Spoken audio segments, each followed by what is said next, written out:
아멘. 할렐루야. 네. 지난주 설교 제목이 혹시 기억나십니까? 네, 우리 방송실에서 너무 빨리 띄워주셨네요. 네. 뭔가 기억이 나는데 무슨 복음이었던 것 같은데, 네. 진짜 복음과 다른 복음입니다. 지난주에 이 말씀은 두 가지 현상을 도입부로 말씀을 시작했습니다. 첫 번째는 우리 다음 세대 학생들의 여름 성경학교 수련회가 너무 은혜 가운데 잘 맞춰졌습니다. 저는 거기서 희망을 받습니다. 우리 학생들 안에 하나님께서 역동하고 역사하고 계시는구나. 또 그 학생들이 그 믿음을 가지고 우리 신성교회를 더 든든한 교회, 더 함께 지어져가는 멋진 교회로 세우겠구나 라는 사실을 보았습니다. 또 한 가지 현상에 대해서 말씀드렸습니다. 그럼에도 불구하고 전체 한국 교회의 지금 흐름은 교회 학교가 굉장히 줄어들고 있는 흐름 속에 있습니다. 이유는 저출산, 초고령화 사회다라고 이야기하지만 그렇게 인구가 줄어드는 속도보다 배로 교회 학교가 줄어드는 속도가 아주 강하게 지금 한국 교회 가운데 이 감소의 추세를 만들어가고 있습니다. 이런 상황 속에서 우리가 우리 다음 세대들에게 어떻게 하면 복음을 잘 이어줄 수 있고 그들이 갖고 있는 지금 하나님 만난 뜨거운 열정을 계속 식어지지 않고 불일 듯이 이어나갈 수 있는가에 대해서 함께 고민해 봤으면 좋겠습니다 라고 같이 그렇게 갈라디아서의 말씀을 같이 나누었습니다. 기억이 좀 나십니까? 제가 26살 때부터 전도사 사역을 했습니다. 그러면서 이제 어린 나이에 전도사 사역을 하다 보니까 교회 학교를 섬기는 기간이 굉장히 길었습니다. 교회 학교를 섬기는 기간이 길다 보니까 교회 학교가 변화하는 것을 굉장히 곁에서 지켜볼 수가 있었습니다. 제가 처음 사역을 시작했을 때가 2004년이었습니다. 그때만 해도 교회 학교에 학생들이 제법 많았습니다. 제가 섬기던 부서는 유치부였거든요. 제가 처음 사역은 유치부로 했습니다. 그렇게 안 보이시죠? 제가 유치부 사역도 정말 잘합니다. 주먹가이보로 주먹가, 네, 통통통통 털보영감님도 잘하고요. 네, 아이들이 참 좋아했었습니다. 지금은 안 좋아할 것 같아요. 그때는 젊고 아주 멋있었기 때문에 좋아했는데 지금은 자기들 부모님보다 훨씬 나이 많은 분이 오셔가지고 이렇게 한다고 생각할 겁니다. 그때만 해도 아이들이 굉장히 차고 넘쳤습니다. 제가 맡았던 부서의 아이들이 50명으로 출발했는데 70명, 80명까지 늘어서요. 교회에서 벽면을 터줬습니다. 이게 조금 더 널찍하게 예배 드리라고. 거기서 이제 예배를 드리다 보면 별의별 아이들이 다 있습니다. 갑자기 전혀 설교에 관심이 없는 아이인데 갑자기 손을 번쩍 듭니다. 전도사님 질문 있어요. 너무 감동받습니다. 이게 목회구나. 저렇게 말씀을 안 듣던 아이가 질문이라는 게 생기게 하는 게 진짜 목회구나. 우리 친구 어떤 질문일까? 근데 언제 끝나요? 그 말만 안 했어도 지금 끝내려고 그러는데 너 때문에 1시간 더 해야겠네? 네, 그런 아이도 있었고요. 진짜 예배 시간에 빙글빙글 바닥에 누워서 돌아다니는 아이들도 있었습니다. 그리고 이제 선생님들이 달래려고 하면 막 선생님들이 깨물어요. 저도 깨물려서 얼마나 아픈지 몰랐습니다. 근데 그 아이들 그렇게 말썽을 피잖아요. 혹시 손주들 중에 그렇게 목사님 어린이집에서 그 교회 학교에서 아이들이 그렇게 정말 깨물고 예배를 잘 안 드리고 말썽을 피우는데 어떻게 하면 좋습니까? 걱정 안 하셔도 돼요. 그렇게 하던 애들이 신앙 안에서 변화하더라고요. 걔가 이제 7살이 넘어서 8살이 돼서 초등학교 이제 유년부로 올라갔습니다. 우리 교사 선생님들은 쾌제를 불렀죠. 더 이상 물릴 일이 없으니까. 올라간 다음에 정확하게 6개월 있다가 그 아이가 유치부실에 다리치 나타났습니다. 근데 달라요. 전에는 막 대굴대굴 구르면서 왔는데 성경책을 이렇게 끼고 장로님처럼 오셨어요. 그래서 무슨 일로 왔냐 했더니 전도사님 뵙고 싶어서 왔다고. 전도사님 혹시 근데 요즘 말 안 듣는 아이 없나요? 그러더라고요. 자기가 이제 말 안 듣는 아이 있으면 좀 혼내주겠다라고. 여기까지 올라온 말이 있었습니다. 너 졸업하고 난 후는 없다라고 이야기를 하고 싶었지만 진짜 완전 180도로 바뀌어서 유년부에서 엄청 잘하는 아이로 그렇게 변화했다는 겁니다. 그러니까 지금 조금 어수선하고 잘 못한다고 해서 너무 실망하거나 그렇게 생각하지 마세요. 너무 나무라지 마세요. 때 되면요 올라섭니다. 때 되면 달라져요. 초등학교 때 정말 잘하던 아이 있어요. 와서 제가 초등부 사역할 때 무릎 꿇고 기도합니다. 예배당에 와서. 저도 예배당에 와서 무릎 꿇고 기도하진 않거든요. 그냥 이제 양반다리로 경건회를 하는데 오자마자 무릎 꿇고 기도하는 아이가 있었어요. 선생님들이 다 놀랐습니다. 저 아이는 정말 앞으로 정말 될성 싶은 나무겠다. 근데 그 아이가 정확하게 6개월 있다가 교회에 나타나지 않았습니다.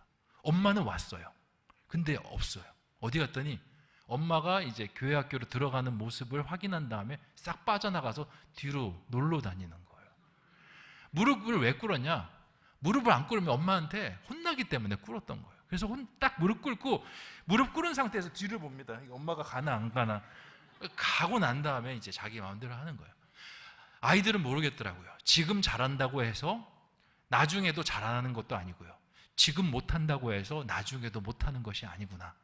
꾸준히 아이들에게 관심을 가져줘야 그 아이들이 잘 될 수 있구나라는 사실을 제가 거기서 깨달았습니다. 근데 제가 이 전도사 생활 또 교육부 목사 생활을 오래 했다고 하지 않습니까?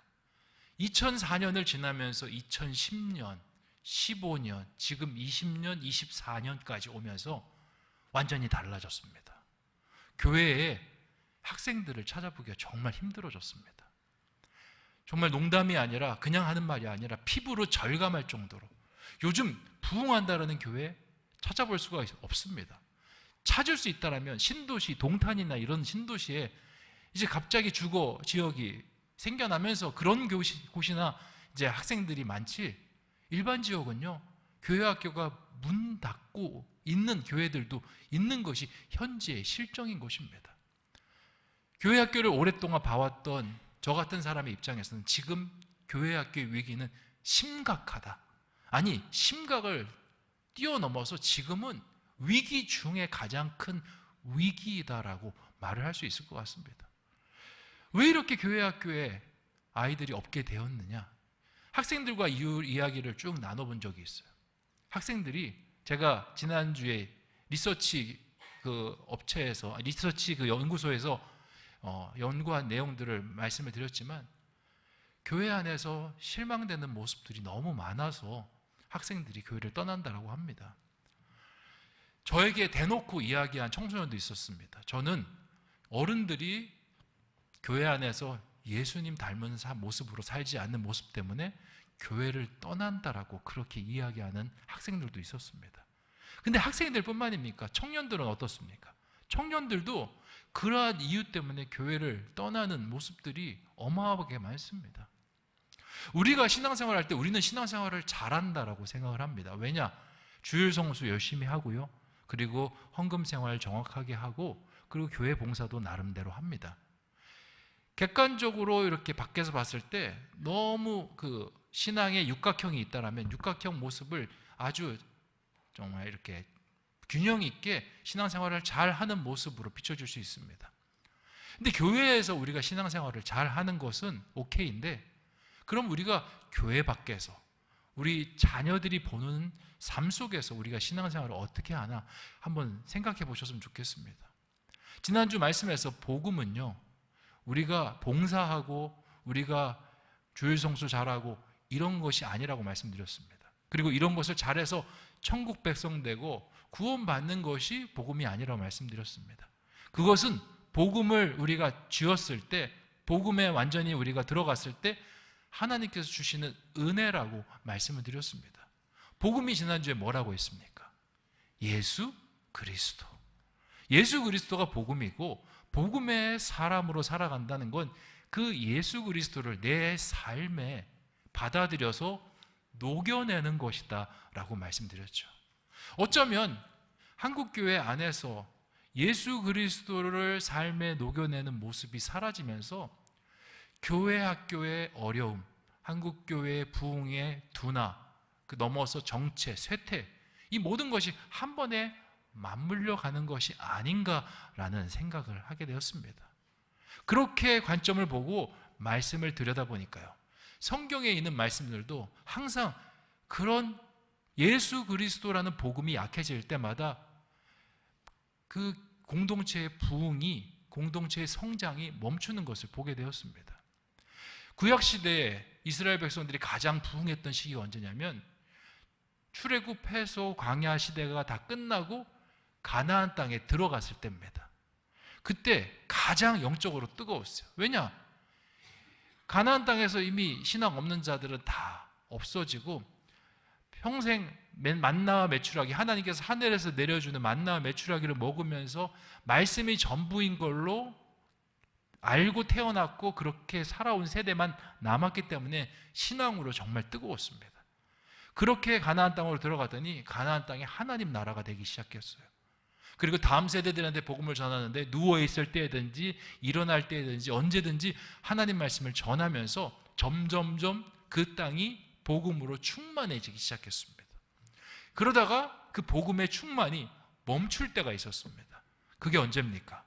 사사시대로 전환이 되면서 복음의 변질이 가해지면서 자신의 소견에 옳은 대로 복음을 해석하기 시작하면서 복음이 하나님의 공동체의 성장이 멈추게 되기 시작했다라고 말씀을 드렸죠. 신약시대도 마찬가지입니다. 오순절 성령 강림이 임한 다음에 복음이 성장하기 시작했습니다. 그런데 그 복음이 정체됐습니다. 사도행전 9장에서. 왜 정체됐습니까? 복음을 왜곡하기 시작합니다. 오늘 목사님께서, 원로 목사님께서 설교하시기도 했지만 그것이 유대인들을 위한 것이다. 그리고 유대인들만 복음의 반열에 들어올 수 있다라고 가르치는 자들이 생겨나면서 그 복음이 변질되기 시작하고 복음이 더 이상 뻗지를 못합니다. 유대인들은 이미 복음 안에 들어온 사람이 포화 상태가 되고 복음은 자꾸 이방인들로 튀려고 하는데 그거를 그리스도인들이 막기 시작하니까 복음이 뻗지를 못하는 겁니다. 그런 상황 속에서 사도 바울이 그러지 마라 라고 이야기를 합니다. 복음은 예수 그리스도가 이 땅 가운데 온 것이 복음이고 예수 그리스도를 믿는 것이 복음의 사람이고 예수 그리스도 안에서 변화되는 것이 복음이 온전히 마음에 들어와서 변화된 그리스도인자, 그게 참 복음이고 다른 것은 다른 복음, 거짓 복음이다 라고 이야기하는 것이 갈라디아서 말씀의 그런 내용입니다. 그런 내용으로 쭉 봤을 때 우리의 삶 속에 복음이 멈춰 있는 것, 다음 세대들이 신앙생활을 제대로 하지 않는 것, 그 이유를 살펴본다면 어쩌면 우리 안에 예수 그리스도가 제대로 없는 것이 그들 가운데 신앙이 자라나지 못하고 어쩌면 그들이 교회를 떠나는 중요한 이유가 아닌가라는 생각을 하게 되는 겁니다. 그게 지난주 말씀의 주된 골격의 내용입니다. 제가 이것을 피부로 느낄 때가 있습니다. 우리 자녀들이 하나님을 정말 뜨겁게 생각을 할 때, 아직 어리지만 그때를 보면요, 저와 아내가 말씀으로 우리 자녀들을 양육하고 말씀의 본을 보일 때 우리 자녀들 마음속에 예수님이 깊게 새겨지고 나타나는 것을 볼 때가 많습니다.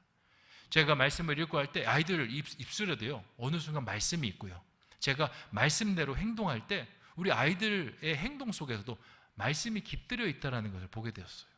근데 제가 말씀대로 행동하지 않을 때는요, 아이들 모습 속에서도 말씀대로 행동하지 않는 모습이 있더라고요. 제가 예전에 청와대 이제 오픈을 하고 그 청와대 이렇게 개방을 한 다음에 처음으로 이제 신청을 해서 한 일주일 있다가 청와대 방문한 적이 있습니다. 청와대를 방문했는데 이제 처음 청와대를 개방하는 그런 상황이라 모든 것이 좀 어수선했습니다. 그래서 주차를 어디다 하고 갔는데 그 주차장에 들어갈 때 두 가지 루트가 있다고 적어놨더라고요. 지상 주차장에다 세우면 한 2시간인가 3시간에 한 8,000원이고요.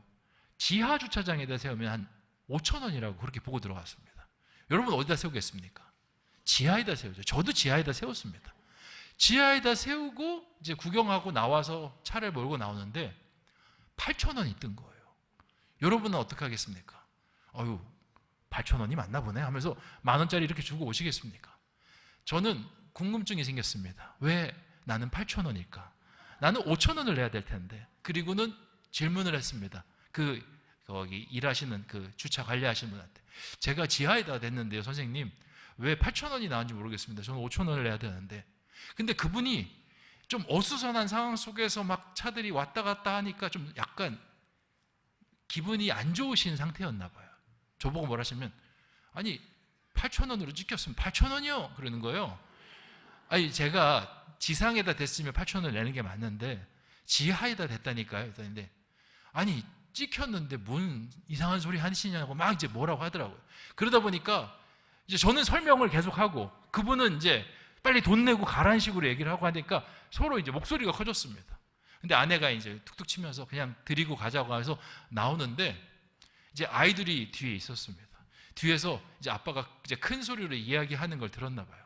그러면서 제가 들리게 뒤에서 속닥속닥 하더라고요. 아빠 그리스도인 맞아? 아빠 너무 성질 더럽지 않아? 제가 얼굴이 얼마나 화끈거렸는지 모릅니다. 아, 내가 어떻게 하느냐, 정말 사소한 문제고 누구라도 화를 낼 수 있는 부분인데 내가 그 상황 속에서 어떤 모습을 보여주냐에 따라서 우리 아이들 마음속에 예수 그리스도를 믿는 사람이 어떤 모습으로 비춰지느냐, 그렇지 않느냐가 결정되는구나라는 사실을 깨닫게 된 겁니다. 우리도 마찬가지예요. 우리 3세대가 예수님을 믿지 않고 떠나가는 건요, 어쩌면 우리가 제대로 된 예수 그리스도의 모습을 보여주지 못했기 때문에 떠나가는 것이 아닌가라는 생각을 합니다. 결국 돌고 돌아서 우리가 어떻게 하면 이 다음 세대의 신앙을 잘 보존해서 더 성장시켜 나갈 수 있을까? 시대의 흐름은 지금 감소하고 인구도 감소하고 있고 교회 학교도 감소하고 있는 시점 속에서 어떻게 하면 이 아이들의 이 부분을 크게 키워나갈 수 있는가? 다른 것이 아닙니다. 우리 기성세대가 복음을 회복하는 거예요. 우리 자녀들의 모습 속에 신앙을 회복한 어른의 모습을 보여주면 그것이 그들에게 능력이 되고 그들의 삶을 바꾸는 동력이 될 것입니다. 저는 부모님만 그렇게 하는 게 아니라 여기 계신 모든 어르신들이 다들 그렇게 하셨으면 좋겠어요. 어른들이 전부. 제가 아이들 안에서 이 듣는 여러 가지 이야기들 중에 부모님이나 그런 분들에게 실망하는 것도 있지만 교회에 어른들한테 실망하는 것도 굉장히 많대요. 어떤 아이는 교회에서 이제 식당에 밥을 먹으려고 자리에 앉아 있는데요, 지팡이가 날라왔답니다. 지팡이가 머리 뒤통수를 때렸다는 거예요. 그리고 할아버지가 여기 내 자리인데 왜 왔냐고. 알고 봤더니 그 교회에 그 집사님이 늘 앉는 자리인 겁니다. 물론 이해는 돼요. 근데 애가 앉아 있잖아요. 그럼 말로 할 수도 있는 거고 옆에 다른 자리에 앉을 수도 있는데 이제 본인은 평생 그 자리에 앉아 오신 거예요. 그러니까 내 자리에 누가 앉아 있는 겁니다. 근데 이제 그것도 말로 하면 좋은데 이제 말보다 지팡이가 빠르셨어요. 몸이 워낙 좋으셔가지고 이렇게. 그래서 그 아이가 그 지팡이를 한 대 맞더니 좀 시험에 많이 들었어요. 근데 이게 되게 웃기고 말도 안 되는 일 같은데 우리 안에 이런 일들이 굉장히 많아요. 우리가 엘리베이터를 타거나 화장실에서 청소년들과 어린아이들을 만났을 때 우리 안에 어른으로서 저도 그렇지만 그런 마음이 있습니다. 아이니까 조금 낮게 보는 마음들이 있어요. 그런 마음들이 아이들 인식 속에 그리스도인의 이미지를 때로는 그려갈 때가 있습니다. 근데 예수님은 어떻게 하셨어요? 낮은 자를 높여주시고 그리고 높은 자이면서도 낮아지신 게 예수님 아니겠습니까? 어쩌면 우리가 어린아이들, 다음 세대들에게 젠틀하게 대하고 그들에게 오히려 어른으로서 정말 정중하게 대한다면 우리가 사실 세상에 정중하지 못하게 대할 사람이 없지 않겠습니까? 누구라도 만나면 그리스도의 모습으로 그렇게 섬길 수 있는 사람이 되지 않겠습니까? 그렇게 우리가 함께 진짜 복음을 쥐고 나아가고 다음 세대에게 그 진짜 복음을 전해주는 우리가 되기를 주님의 이름으로 축원드립니다. 자, 오늘 같이 나눔의 말씀을 보도록 하겠습니다. 행복한 만남, 우리 아이스 브레이크 질문부터 같이 보겠습니다. 내가 예수님을 믿게 된 계기가 무엇이고 믿으면서 가장 좋았던 것은 무엇인지 한번 나누어 봅시다. 저는 모태신앙으로 예수님을 믿게 됐고요. 예수님을 믿은 다음에 좀 인격적으로 경험하는 것은 한 중학교 때, 고등학교 때 올라가면서 인격적으로 좀 경험을 했습니다. 믿으면서 가장 좋았던 것은 온 가족이 함께 신앙생활하는 것이 참 좋았어요. 온 가족이 함께 교회에 가고, 그리고 제가 어려운 일이 있을 때 저희 부모님이 저를 위해서 기도해 주는 게 참 좋았습니다. 오늘도 저희가 이제 우리 성도님들이 투표를 하셨잖아요. 저는 저희 어머니에게 기도 부탁을 했습니다. 그래서 어머니한테 기도를 부탁해서 어머니한테 기도를 받았습니다. 뭐 여러분은 어떤 마음으로 하셨는지 모르지만 저는 모든 지금까지 우리 신성교회 오는 과정도 속에서 항상 기도 부탁을 저희 어머님한테 했습니다. 그렇게 하면 어렸을 때부터 굉장히 마음이 편하더라고요. 그렇게 하는 것이 정말 저에게는 행복이었고 너무 기쁨입니다. 그리고 지금도 저희 어머니가 저를 위해서 기도를 제일 많이 해주세요. 그게 저에겐 가장 큰 힘입니다. 그래서 저는 믿으면서 가장 좋았던 건 가족이 함께 신앙생활하는 것이 가장 기쁜 일입니다 라고 그렇게 할 수 있을 것 같습니다. 여러분은 어떠한지 우리 좌우에 계신 분들과 한번 짝을 지어서 한번 이 질문을 나눠보도록 하겠습니다.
네, 좀 나누셨습니까? 네. 가족끼리 기도해 줄 수 있다는 건 정말 큰 복입니다. 저는 이제 어머니가 저에게 기도 부탁을 하실 때도 참 많아요.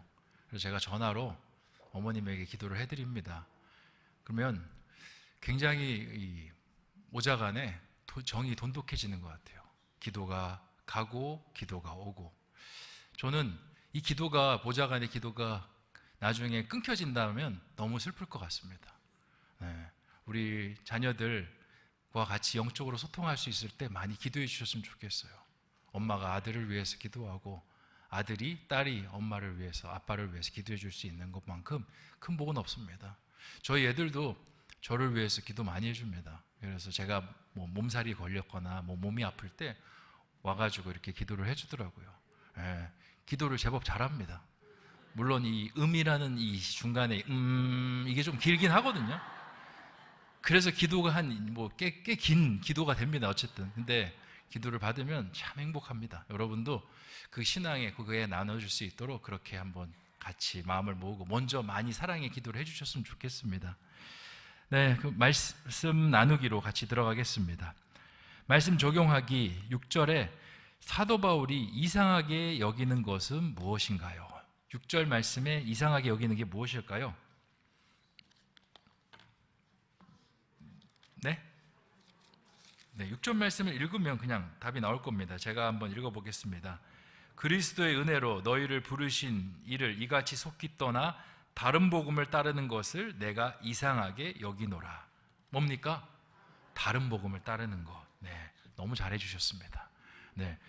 그리고 7절에 다른 복음이 갈라디아 교인들에게 주었던 영향은 무엇인가요? 7절 말씀 같이 한번 읽어보겠습니다. 시작. 다른 복음은 없나니 다만 어떤 사람들이 너희를 교란하여 그리스도의 복음을 변하게 하려 함이라. 아멘. 다른 복음이 어떻게 했다고 합니까? 교란을 해서 그리스도의 복음을 변하게 했다. 복음이 변질되도록 했다. 그리고 영어 성경에는 복음이 아니게 만들었다라고 그렇게 이야기했죠. 그리고 10절에 사도 바울은 자신이 하나님의 기쁨만을 구하며 살았다고 그렇게 합니다. 만약에 그렇지 않았다면 자신은 무엇이 아니라고 합니까? 그리스도의 종이 아니다. 그러니까 그리스도의 종, 그리스도인이 아니다. 난 다른 복음을 받은 게 아니라 진짜 복음을 받았고 진짜 복음을 가지고 하나님을 위해서 살았다. 나는 떳떳하다. 그렇게 이야기하는 것입니다. 자, 모두 질문으로 넘어가겠습니다. 내가 예수님 믿는 이유는 무엇입니까? 천국 가기 위해서입니까? 아니면 예수님께서 베풀어 주신 사랑이 너무 감사해서입니까? 저는 예전에 천국주의자였습니다. 천국만 가면 땡이다라고 생각했습니다. 실제로 제가 청년 때 뭐 이렇게 여러 가지 것을 달란트로 사는 이런 뭐 이렇게 뭐라 그럴까 퀴즈 같은 게 있었습니다. 거기에는 예수님 닮은 사람 뭐 있는데 천국 가기가 달란트 100을 갖고 있었는데 90짜리였습니다. 저는 그 90만 샀습니다. 그리고는 10을 그냥 버렸습니다. 이건 됐지. 그렇게 했거든요. 그때 그 상담을 프로그램을 인도하던 목사님이 신앙생활은 그렇게 하면 안 된다라고 이야기했던 기억이 있습니다. 그렇게 신앙생활을 하면 어떻습니까? 천국만 얻으면 다른 것들은 별로 중요해지지 않습니다. 신앙적으로 사는 것이라든지 봉사를 하며 살아가는 거라든지 세상과 부딪히면서 힘들지만 거기서 버텨낸다라는 것이든지 별로 중요한 것이 되지 않아요. 천국 얻었으니까 다 됐다. 우리 안에도 어쩌면 그런 모습이 있지 않겠습니까? 천국 됐으니까 나는 그냥 다른 것은 필요 없다. 그렇게 흘러가서 고차가 된 신앙들이 썬데이 크리스찬들이 많지 않습니까? 나는 천국 백성 됐으니까 그냥 교회만 왔다 갔다 하겠다. 교회만 생활을 왔다 갔다 하면서 그렇게 그 천국 티켓을 잘 보존하면 나는 그것으로 만사 오케이. 근데 예수님은 그렇게 살지 않으셨습니다. 예수님의 제자들도 천국 티켓 받고 살지 않았습니다. 천국 티켓 받고 삶을 살았던 것은 중세시대에 교회와 교황이 그렇게 살았습니다. 결국 어떻게 됩니까? 종교개혁이 일어나지 않습니까? 복음이 쇠퇴하면서 새로운 파도가 발생하지 않았습니까? 마찬가지로 우리도요, 천국 소망, 물론 이거 중요합니다. 하지만 그 천국 소망을 만들어내는 그 중심, 예수 그리스도를 붙잡는 우리가 되었으면 좋겠습니다.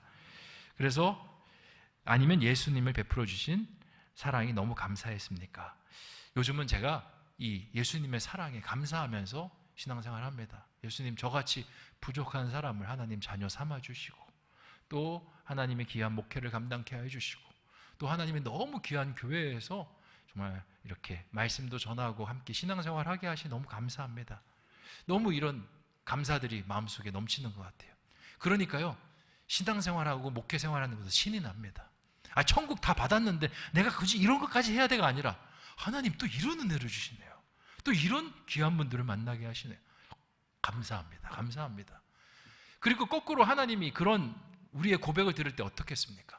하나님, 천국 주셨으니까 감사해요. 이것보다 하나님, 저에게 이런 사랑을 주셨으니 저도 이렇게 하고 싶습니다. 저렇게 하고 싶습니다. 어떤 걸 더 기뻐하시겠습니까? 여러분은 어떤 신앙이신지 한번 좌우에 계신 분들과 한번 나눠보시면 좋겠습니다. 예수님 믿는 이유가 무엇입니까? 천국입니까? 예수님입니까? 한번 나눠보세요.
신앙에 이 등급이 있다고 생각합니다.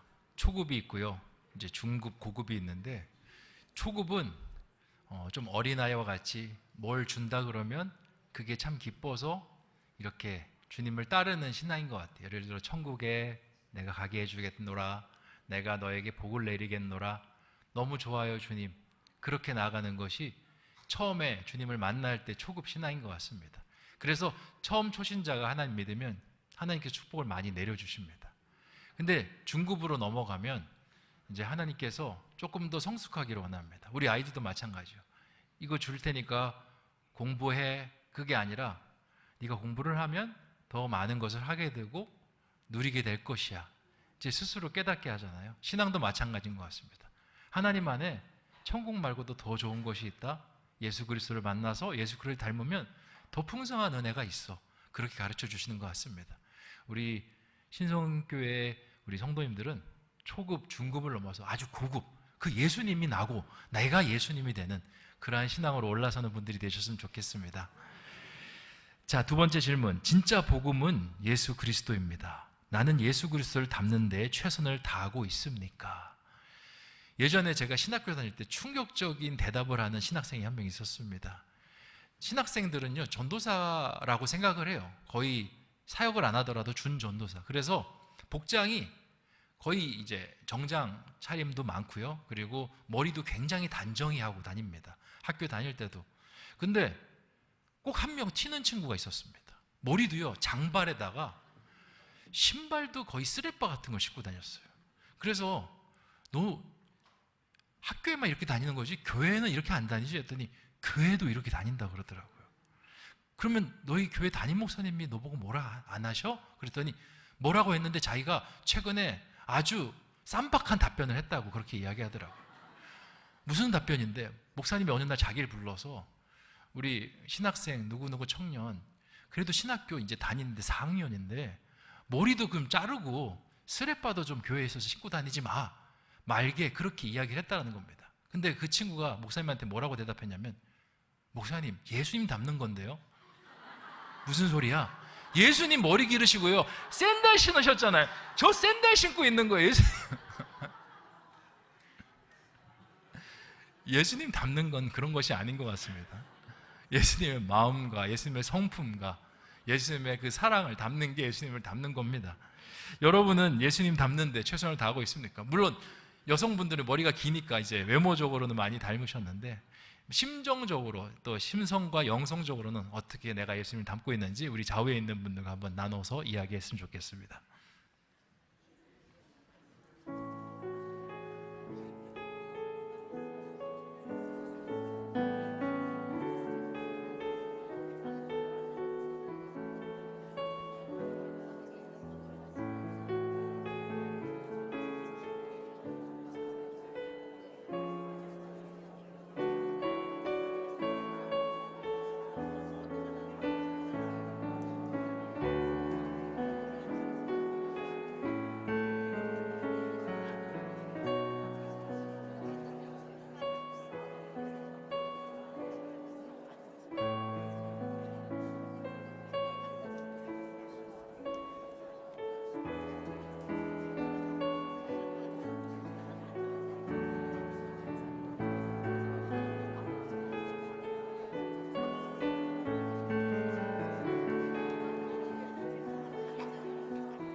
네, 마지막 질문으로 넘어가겠습니다.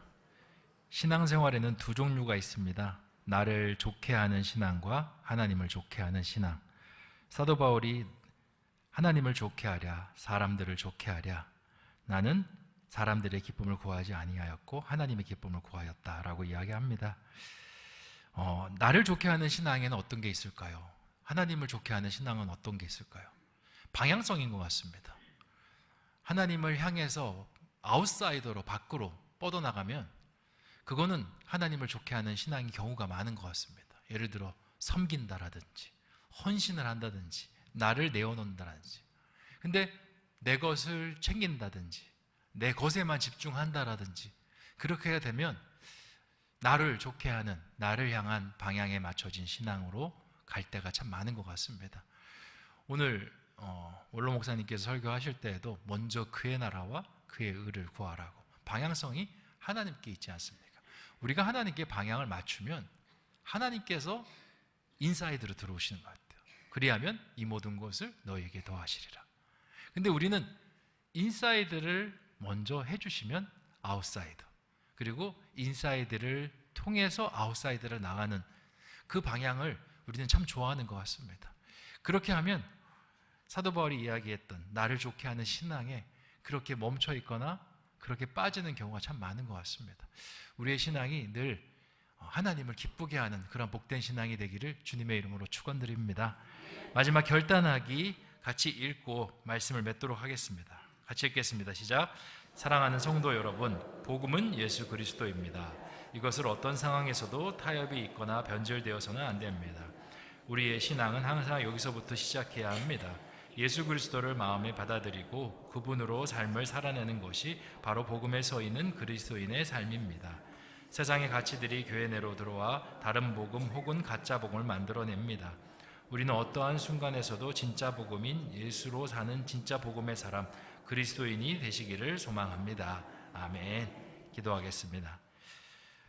은혜의 주님, 진짜 복음과 다른 복음에 대해서 우리가 삶을 나누게 하시니 참으로 감사합니다.